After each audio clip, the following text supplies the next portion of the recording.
Hey everyone, it's Mark. I've got this bandsaw finally finished. It's been a little while. I know I've been doing other projects, but I got the new blade in and put it on, and I've got everything, I think, pretty well adjusted. I don't know a whole lot about bandsaws in general, but it cuts metal. So I'm gonna zoom you in, and I've got a little piece of 1-inch square tubing here I'll cut through, and it takes a lot less than 3 minutes now with the new blade. It's a bimetal blade with a variable tooth. I kind of had to compromise because some of the stuff I'm going to be cutting is kind of the structural tubing, but also I'm going to probably be cutting a lot of stock for the lathe. So I just kind of went in the middle. I didn't want to be changing blades all the time. So I'll zoom you in and we'll cut a piece of metal. But first I'm going to show you around a couple of things I did. So if you have one of these and you have any problems, you can see what I did to solve it and maybe it'll help you. The first thing you may have noticed if you have one of these is I'm missing the handles. Normally right here there would be handles that come up so that you could move it around easier and then pull these pins out, take the handles out for storage. I did not get any of those, but I think it's really fine. It'll take up less space that way. And all I have to do is put down the top. Then there's this thing. I can't really do it very well with one hand. But that latches, so then I can just use the main handle here to lift it up and move it around. Another thing I haven't shown in the videos before was I did get this outboard supporter thing. Slides in and out.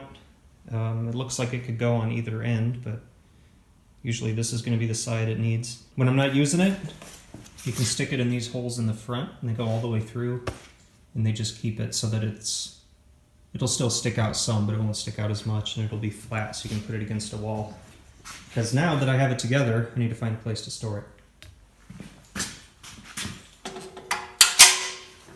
Another thing I've done, this metal plate down here, I showed in an earlier video, right here. I had to cut a little bit of relief here, so I actually took it out and cleaned up. When you make stuff like that, you kind of just have to guess, put it in, and see what interferes. And in this case, I had the guides running into this corner, and the blade itself was hitting that. What else? Oh, the oil. Every time I was running it, I was having oil coming out this relief thing at the top, so obviously I overfilled it. I just drained a little bit of oil out. I don't think it hurts anything to be overfilled. It was just every time I ran the saw, it was leaving a little puddle on the floor, so I drained some of the oil out. Hopefully it was enough that I still have plenty, but it's not going to be overflowing. For anyone looking to order a blade for one of these, it requires a 81, which is 6'9" by 1/2 inch wide. So let's cut something.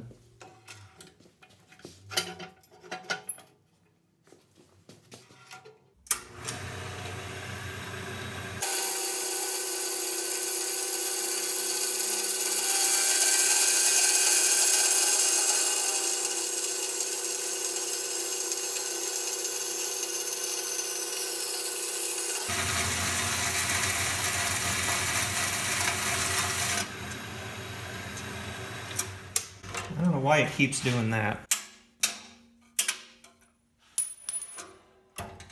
But still, I'll call that a win. That's a lot less time than it takes me with an angle grinder. Let's see how straight it is.